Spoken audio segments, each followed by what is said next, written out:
하나님의 말씀은 마태복음 24장 6절로 7절이 되겠습니다. 난리와 난리 소문을 듣겠으나 너희는 삼가 두려워 말라. 이런 일이 있어야 하되 끝은 아직 아니니라. 민족이 민족을, 나라가 나라를 대적하여 일어나겠고 처처에 기근과 지진이 있으리니 이 모든 것이 재난의 시작이니라. 아멘. 네, 오후에 증거해 드릴 말씀은 민족전쟁. 민족전쟁이 가까우면 기근과 지진이 오늘 함께 동반한다고 말씀하고 있습니다. 자, 민족전쟁 첫째, 이사야가 본 민족전쟁. 누가 본? 이사야가 본 민족전쟁.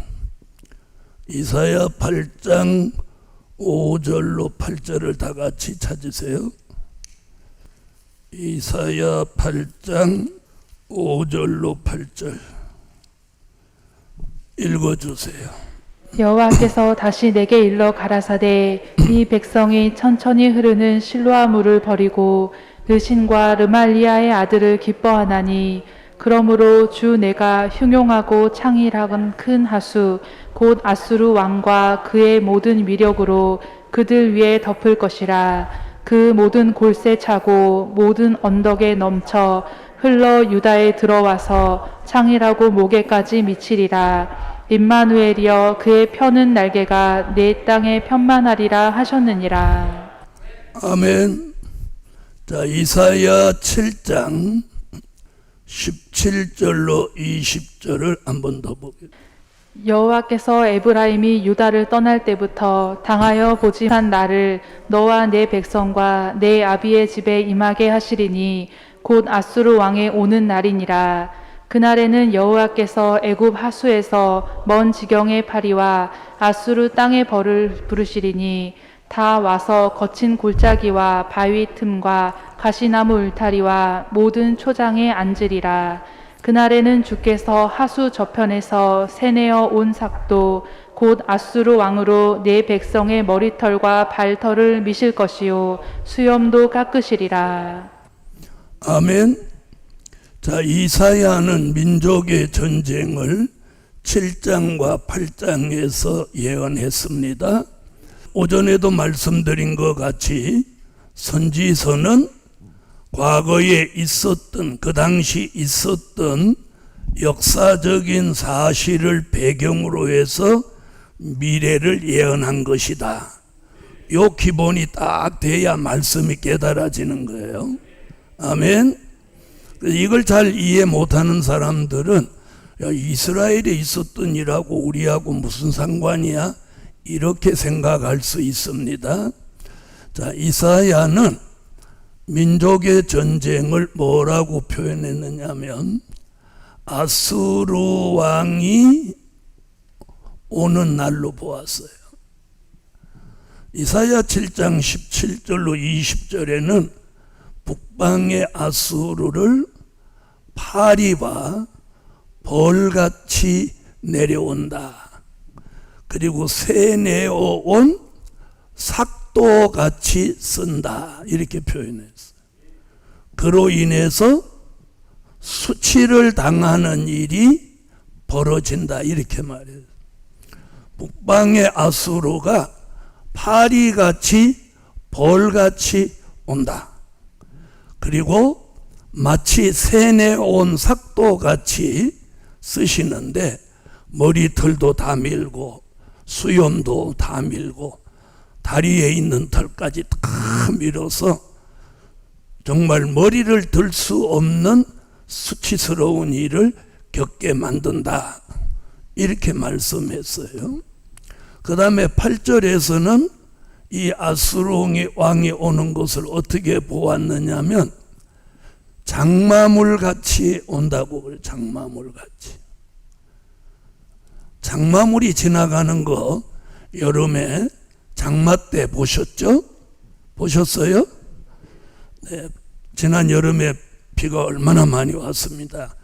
장마물은요, 인정도 사정도 보지 않고 흘러갑니다.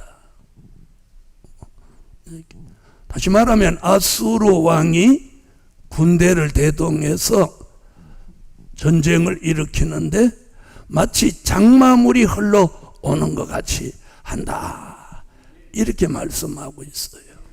아멘. 자, 그러니까 인정과 사정을 보지 않는 거예요. 많은 물이 지나면서 어떤 사람의 사정, 어떤 사람의 인정에 상관없이 오는 거예요. 그래서 오늘 여기 뭐라고 했냐면 장마물이 이렇게 목에까지 미칠 정도의 물이 흘러오는 것 같이 온다, 이렇게 예언했어요. 자, 이렇게 예언하면서 여기 뭐라고 하느냐면 그 시대 사람들에게 무슨 얘기가 있었느냐면 천천히 흐르는 실로와 물, 이 말은 하나님의 말씀을 버린다는 거예요. 자, 우리가 굉장히 중요한 건요, 하나님의 말씀을 버리면 안 되는 거예요. 왜? 말씀은 하나님이기 때문이에요. 그래서 우리가 말씀을 버리면 그 사람도 버림받는 거예요.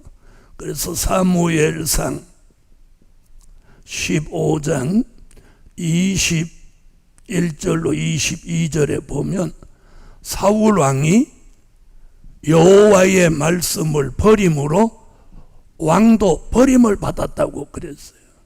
그래서 자, 지금 이사야서를 보면 이렇게 말해요. 5절, 여호와께서 다시 내게 일러 가라사대 이 백성이 천천히 흐르는 실로아 물을 버리고, 실로아라고 하는 것은 옛날에 사무엘이 살던 곳이 실로라는 마을이에요. 아멘. 그러니까 거기서 히브리 민족은 여호와의 말씀이 사무엘을 통해서 나와서 그걸 실로아 물에 비유한 거예요. 이해하셨죠? 그러니까 사람들이, 자, 마태복음 4장 1절로 11절에도 보면 예수님이 사람이 떡으로만 살 것이 아니요 하나님의 입에 나오는 말씀으로 산다고 했단 말이에요. 그렇죠? 그럼 우리는 하나님의 말씀으로 살아야 돼요. 그렇게 살기를 원하시는 분 아멘 하세요. 그런데 그 시대 사람이나 우리 시대 사람이 말씀을 버린다는 거예요. 자, 말씀을 버리고 여기 보면 뭐라고 했냐면 느신과 느말리아의 아들을 기뻐했다 그래. 자, 이게 잘못된 거예요. 자, 한번 보세요. 자, 6절 보겠습니다. 이 백성이 천천히 흐르는 실로아 물을 버리고 느신과 느말리아의 아들을 기뻐하나니. 여기 나오죠? 그 시대 사람이 느신과 느말리아는 요 앞에 7장에 보면 이 유다의 대적이에요. 누구라고요?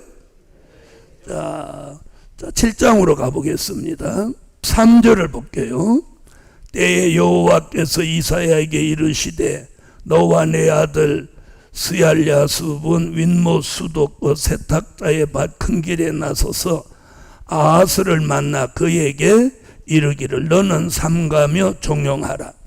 아람 왕 느신과, 거기 나오죠? 아람 왕 느신과 느말리아의 아들이 심히 노할지라도 연기 나는 두 부직갱이에 불과하다. 거기 나오죠? 그래서 이 대적이 대적을 기뻐한다는 거예요. 대적. 자, 하나님의 말씀을 기뻐해야 되는데 하나님의 말씀은 버리고 대적과 대적의 아들을 기뻐한다는 거예요. 자, 우리 시대 사람들도 그 시대 사람같이 하나님의 말씀에 관심이 없어요.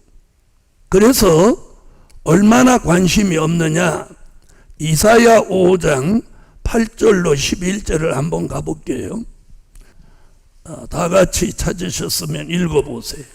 가옥에 가옥을 연하며 전토에 전토를 더하여 빈틈이 없도록 하고 이 땅 가운데 홀로 거하려 하는 그들은 화 있을진저.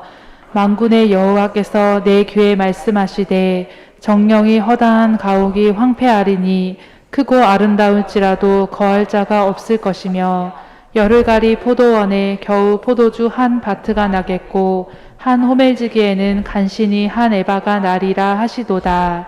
아침에 일찍이 일어나 독주를 따라가며 밤이 깊도록 머물러 포도주에 취하는 그들은 화 있을진저. 여호와의 행하심을 관심치 아니하며 그의 손으로 하신 일을 생각지 아니하는도다. 자, 여기 내용이 그래요. 자, 부동산 투기를 일삼고 또 불로소득을 통해서 얻어진 물질을 가지고 아침부터 밤이 맞도록, 밤이 새도록 먹고 마시고 즐기고, 그러면서 뭐라고 그랬어요? 여호와가 하시는 일에는 관심도 없고 생각도 없다는 거예요. 자, 이게 성경이에요. 그러니까 사람들이 하나님의 말씀에는 관심이 없고 먹고 마시고 즐기는 데만 관심이 있어요. 그걸 예수님은 뭐라고 그랬어요? 마태복음 24장 37절로 39절에 뭐라고 그랬어요? 노아의 때와 같다. 그래서 먹고 마시고 시집가고 장가가고 있는 노아의 때와 같다. 사도 요한은 뭐라고 그랬어요? 요한계시록 18장 1절로 3절에 우리 시대가 귀신의 처소가 됐다는 거예요. 귀신의 영이 들어가서 우리가 살고 있는 세상이 귀신의 처소가 됐다는 거예요. 자, 이걸 바로잡을 수 있는 게 뭐냐? 하나님의 말씀이랍니다. 그런데 대적을 기뻐하고 대적의 아들을 기뻐한다. 복음 받은 여러분, 이런 시대가 온다고 이사야는 말하고 있어요. 그러면서 오늘 오전에 말씀드린 것 같이 이런 시대에 우리는 하나님의 말씀을 붙들고 그 말씀을 쫓아가야 임마누엘 날개로 덮어서 우리를 지켜주는 거예요. 할렐루야. 그래서 여기 뭐라고 그랬어요? 이사야 7장 14절에 시작하는 임마누엘, 이사야 8장 8절은 마치는 임마누엘이에요. 임마누엘로 시작해서 임마누엘로 마치는 거예요. 아멘, 아멘. 임마누엘의 날개 밑에 우리가 살아야 돼요. 그래서 이사야는 이사야 31장 5절에 임마누엘 날개 아래서 보호받는다. 자, 이사야 31장 5절 읽으세요. 새가 날개치며 그 새끼를 보호함같이 나 만군의 여호와가 예루살렘을 보호할 것이라. 그것을 호위하며 건지며 넘어와서 구원하리라 하셨나니. 아멘. 그래서 11월 1일부터 전 교회가 기도할 때 집이 머신 분은 집에서라도 1시간 기도하실 때 꼭 3대 기적 뒤에다가 민족의 전쟁에 가정에 피해받지 않게 해달라고 꼭 그 기도를 하셔야 됩니다. 이제 정말 그 기도를 간절히 기도해 놓으세요. 그럴 때 무슨 날개 아래? 임마누엘 날개 아래 보호받게 해달라. 자, 두 번째, 미가가 본 민족 전쟁. 미가서 5장 5절로 6절을 찾으세요. 찾으셨으면 읽어주세요. 이 사람은 우리의 평강이 될 것이라. 아수르 사람이 우리 땅에 들어와서 우리 궁들을 밟을 때에는 우리가 7 목자와 8 군왕을 일으켜 그를 치리니 그들이 칼로 아수르 땅을 황무케 하며 니무롯 땅의 어귀를 황무케 하리라. 아수르 사람이 우리 땅에 들어와서 우리 지경을 밟을 때에는 그가 우리를 그에게서 건져내리라. 우리를 그에게서 건져내리라. 건져내 주기를 원하면 하면. 자, 미가는요, 미가서 5장 2절로 4절에 베들레헴에 나신 예수의 복음이 창대해져서 땅끝까지 이른다. 아멘. 땅끝까지 이른다. 그러면 그 땅끝에 있는 나라 북방의 아수르가 내려와서 뭐라고 하느냐면 궁들을 밟는다. 궁들을 밟는다. 여기 단어가 잘 보세요. 궁을 밟는다가 아니고 궁들을이에요. 자, 궁들이라는 말은 무슨 말이에요? 그 나라의 대통령이 거하는 곳이 두 곳이라는 거예요. 여러분, 전 세계에 대통령이나 그 나라의 최고 책임자가 있는 곳은 한 곳이에요. 근데 성경에서도 궁들이라고 했다는 거예요. 자, 그러면 궁들이 북쪽에는 서울이 있고, 서울의 궁이 있고, 남쪽에는 세종시의 궁이 있단 말이에요. 그래서 미가 선지자는 궁들이라는 단어를 썼어요. 이걸 우리가 그걸 밟으러 내려온다는 거예요. 네? 밟으러 내려오면 베들레헴에 나신 예수가 우리의 읽은 사람 답변해봐요. 평강이 될 것이라. 평강이 될 것. 예수가 우리의 평강이 되는 거예요. 그러니까 누가 계셔야 돼? 우리에게 예수님이 계셔야 돼요. 여러분, 오늘 중요한 게, 여러분, 교회에 예수가 없다고 생각해 보세요. 그러면 교회에 예수가 계시다 안 계시다를 무엇으로 판단할 거냐는 거예요. 사람이 많이 모였다고? 적게 모였다고? 아니에요. 교회에 말씀이 계셔야 돼요. 말씀이 예수잖아요. 말씀이 예수, 진리가 예수예요. 그러니까 말씀과 진리가 있는 교회, 말씀과 진리가 있는 사람이 예수가 계신 거예요. 그런 사람은 민족의 전쟁이 일어나서 궁들이 밟혀도 예수가 우리의 평강이 될 것이래. 좀 힘있게 안 하고, 예수님이 우리의 평강입니다. 우리의 평강이 될 것이. 평강이라는 말이 뭐예요? 거기에 짓밟히지 않는다는 거예요. 자, 그러면서 뭐라고 그랬어요? 그 예수님이 여기 뭐라고 그랬어요? 여기 본문에서 우리를 7 목자 8 군왕 같이 만든다는 거예요. 자, 여러분이 생각할 때 여러분은 7 목자 같아요? 8 군왕 같아요? 아니면 두 가지 다 겸한 것 같아요? 네? 그럼 이제부터 아멘으로 화답하겠습니다. 나는 아무래도 7 목자 같다. 아무래도 나는 8 군왕 같다.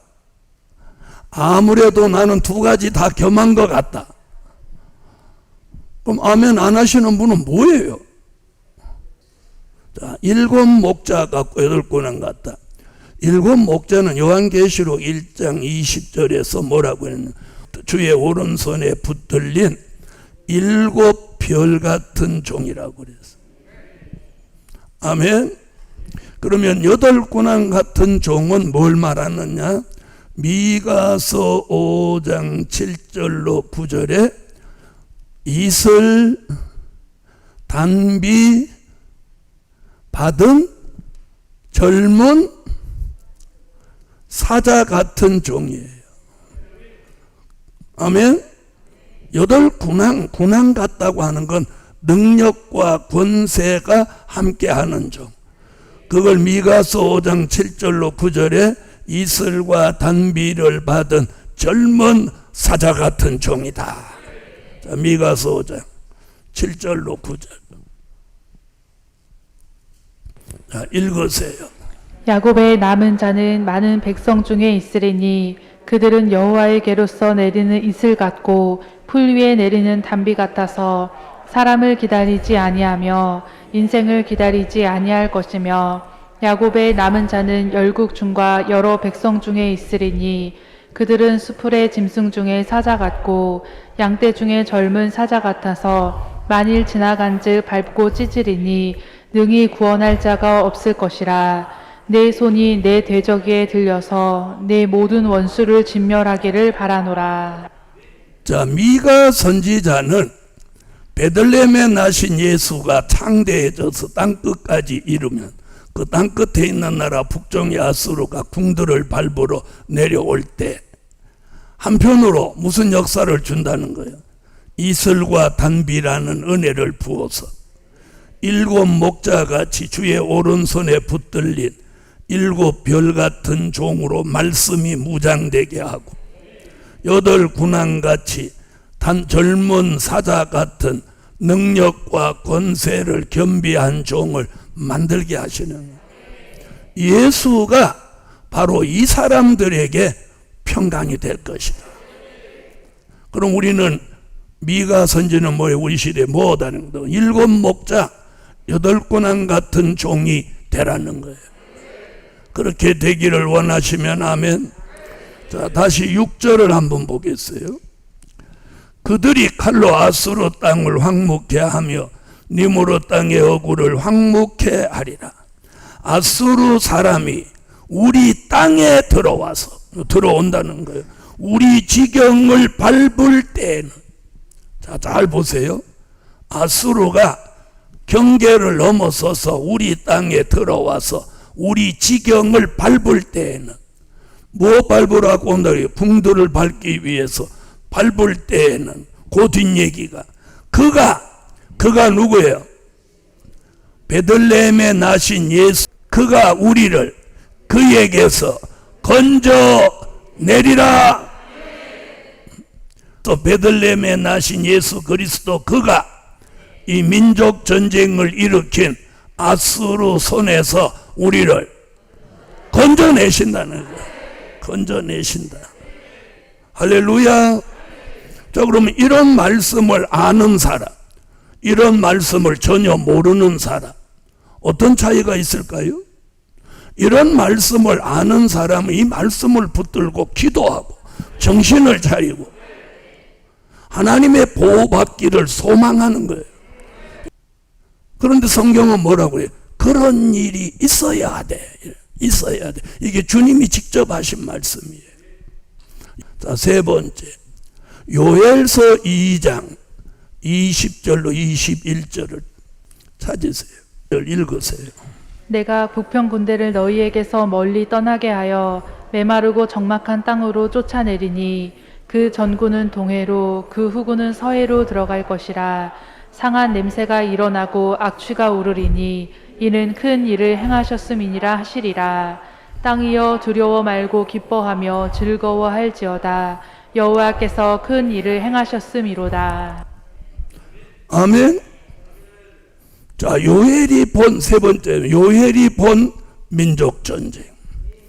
요엘은요, 동해와 서해를 말하고 있어요. 동해와 서해가 있는 나라, 북편 군대가 내려온다는 거예요. 북편 군대가 내려온다. 자, 그럼 동해와 서해가 있는 나라가 어딘 거예요? 동해와 서해가 어디 있어요? 자, 어떤 신학자들은 자꾸 이게 우리나라라고 하는 말을 피해 가려고 동해는 지중해, 서해는 사해, 막 이렇게 갖다 붙이는 거예요. 여러분, 그러면 요엘이 이스라엘 사람인데 지중해를 모르고 사해를 몰라서 동해, 서해 이렇게 했겠어요? 아니죠? 그래서 우리가 성경의 그 문자를 임의로 막 바꾸면 안 되는 거예요. 동해와 서해가 있는 나라 북편의 군대 보세요. 내려온다는 거예요. 내려오는데 자 이렇게만 내려오는데 전구는 동해로, 후구는 서해로. 자 보세요. 북한이 하는 짓을 가만히 한번 봐봐요.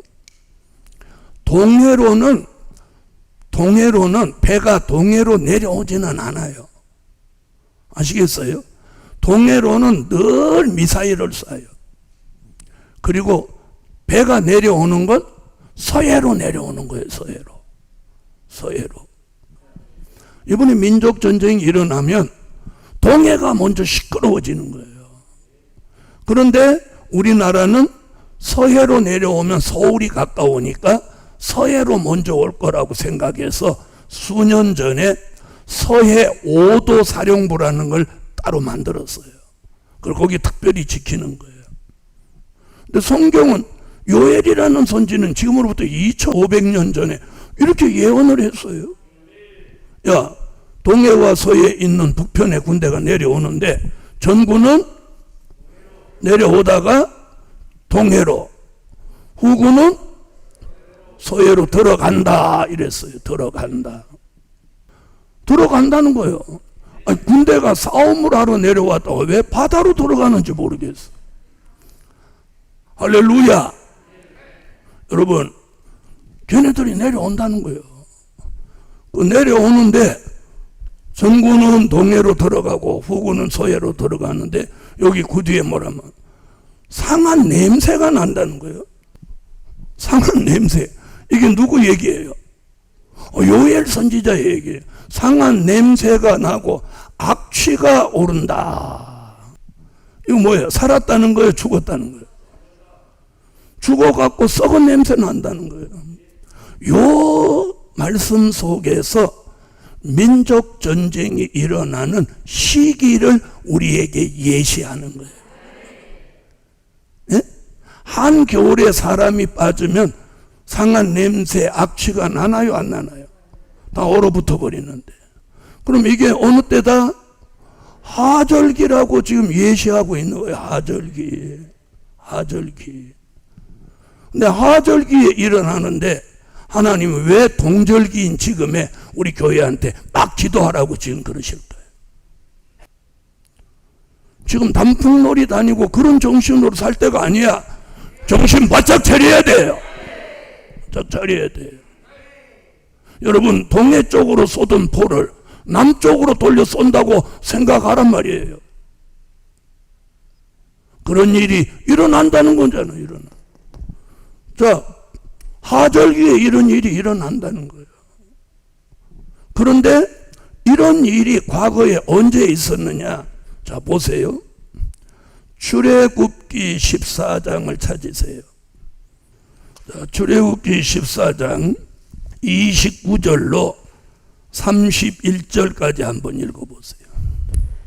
그러나 이스라엘 자손은 바다 가운데 육지로 행하였고 물이 좌우에 벽이 되었었더라. 그날에 여호와께서 이같이 이스라엘을 애굽 사람의 손에서 구원하심에 이스라엘이 바닷가에 애굽 사람의 시체를 보았더라. 이스라엘이 여호와께서 애굽 사람들에게 베푸신 큰 일을 보았으므로 백성이 여호와를 경외하며 여호와와 그 종 모세를 믿었더라. 여호와가 큰 일을 행하셨다는 거예요. 애굽의 군대를 어디다 수장시키는 일, 네? 홍해에다 수장시키는 일을 여호와가 큰 일을 행하셨다.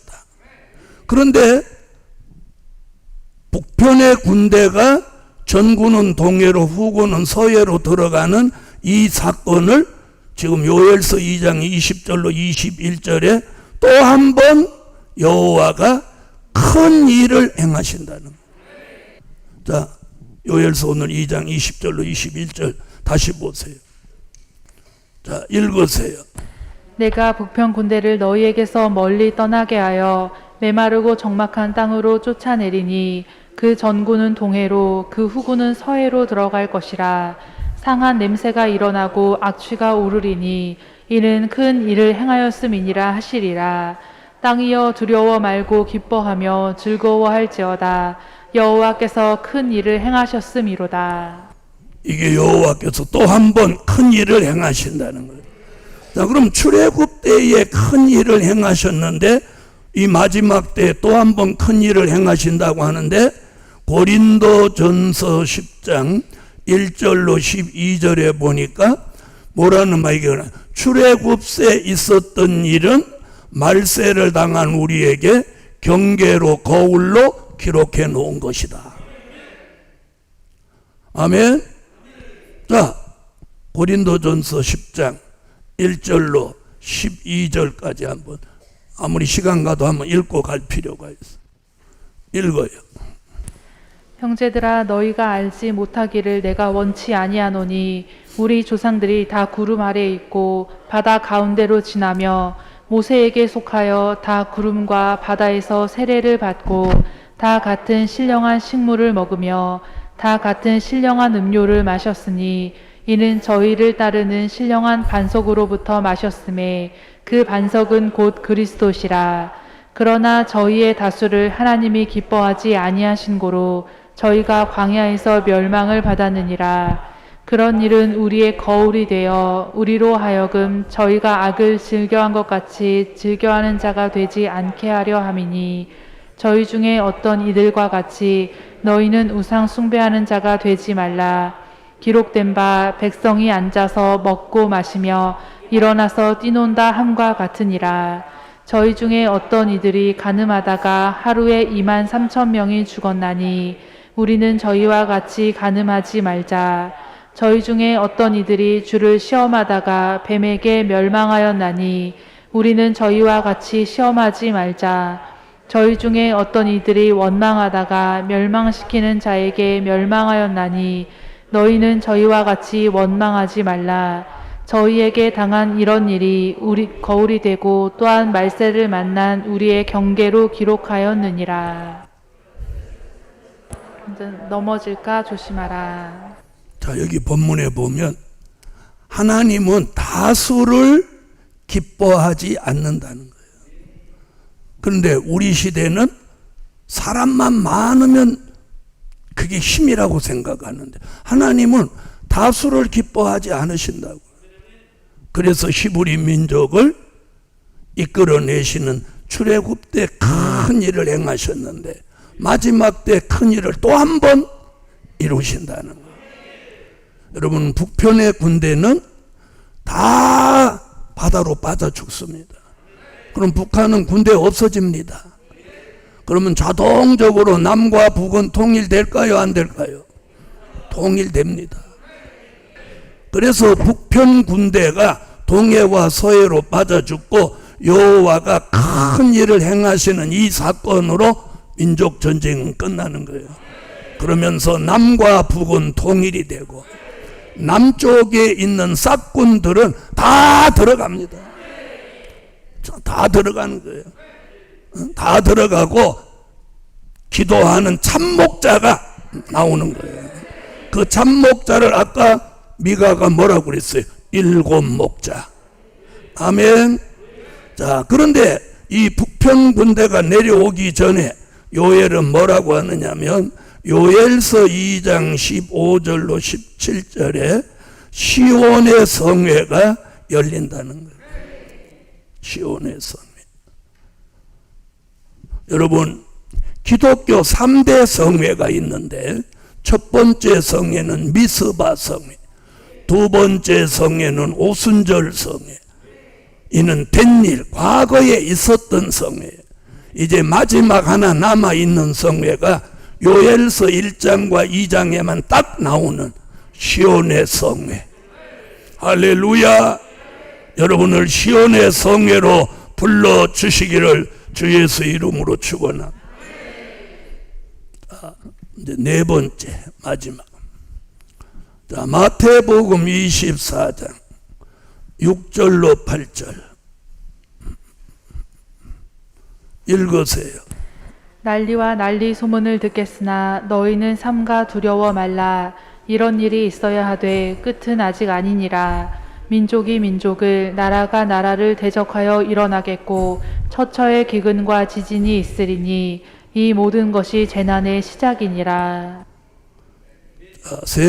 네 번째, 예수님이 말씀하신 민족전쟁. 마태복음 24장 6절로 8절. 자, 예수님은 이렇게 말씀하셨어요. 난리 소문이 난다. 그러면서 이런 일이 있어야 한다. 이런 일이 있어야 하되 이게 끝이 아니다. 그러면서 뭐라고 했냐면 같은 민족, 같은 나라가 전쟁을 한다는 거예요. 자, 그 다음에 난리 소문이 나면서 같은 민족이 같은 민족을, 같은 나라가 같은 나라를 향하여 전쟁이 일어나는 거예요. 그러면서 뭐가 따라온다고 그랬냐면 기근과 지진이 따라온다는 거예요. 무엇 일어나는 나라에? 네? 이 민족 전쟁이 일어나는 나라에 기근과 지진이 발생한다는 거예요. 자, 그러면 이 말씀이 지금 우리 시대에 이루어지고 있나요? 안 하고 있나요? 여러분, 앞으로 우리는 씀씀이를 줄이셔야 됩니다. 경제가 굉장히 어려워집니다. 올 내년을 아주 고비입니다. 네. 그래서 씀씀이를 줄이고 기도를 늘려야 됩니다.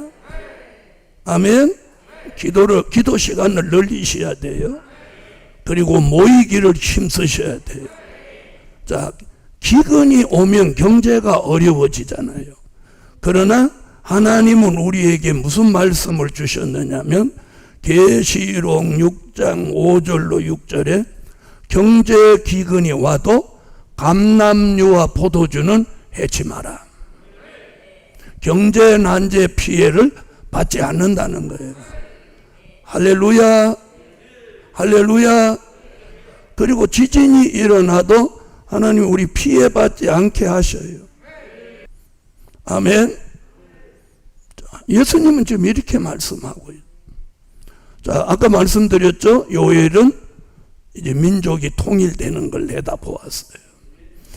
그러면서 예수님은 이렇게 말씀해요. 마태복음 24장 16절에 너희는 산으로 도망해라. 그날이 오면 산으로 가라, 산으로 가라. 이래. 자, 마태복음 24장 16절 읽으세요. 그때 유대에 있는 자들은 산으로 도망할지어다. 자, 그럼 이 산이 어디냐? 이 답을 성경에서 찾아야 되는 거예요. 그게 스가랴 8장 3절이에요. 스가랴 8장 3절. 자, 읽어주세요. 나 여호와가 말하노라. 내가 시온에 돌아왔은즉 예루살렘 가운데 거하리니 예루살렘은 진리의 성읍이라 일컫겠고 만군의 여호와의 산은 성산이라 일컫게 되리라. 만군의 여호와가 계신 산, 그 산으로 도망가라는 거예요. 예수님이 친히. 아멘. 여러분, 마태복음 24장과 25장은 복음서의 종말론입니다. 이 마지막 때를 사는 저와 여러분이 무슨 생각을 가지고 살아야 되겠습니까? 여러분, 집은 한 채만 있어도 족합니다. 여러분, 집을 막 더 가지려고 하지 마세요. 집이 왜 필요해요? 내가 살기 위해서 필요한 거잖아요. 그럼 한 채만 있으면 되는 거예요. 그리고 이제는 이 민족 전쟁에 대비하시라는 거예요. 대비하세요. 아멘. 민족 전쟁에 대비하세요. 자, 이런 일이 급격하게 일어난다면 내가 어떻게 처신을 해야 되는지 생각을 해보라는 거예요. 그래서 영적으로는 기도하고 육적으로는 전략하고 무슨 말인지 아시겠어요? 그래서 그 날을 대비해야 돼요. 그래서 오늘 결론은 이거, 예언은 반드시 성취된다. 예언은 반드시 성취된다. 아멘. 기도드립니다. 주님 감사합니다.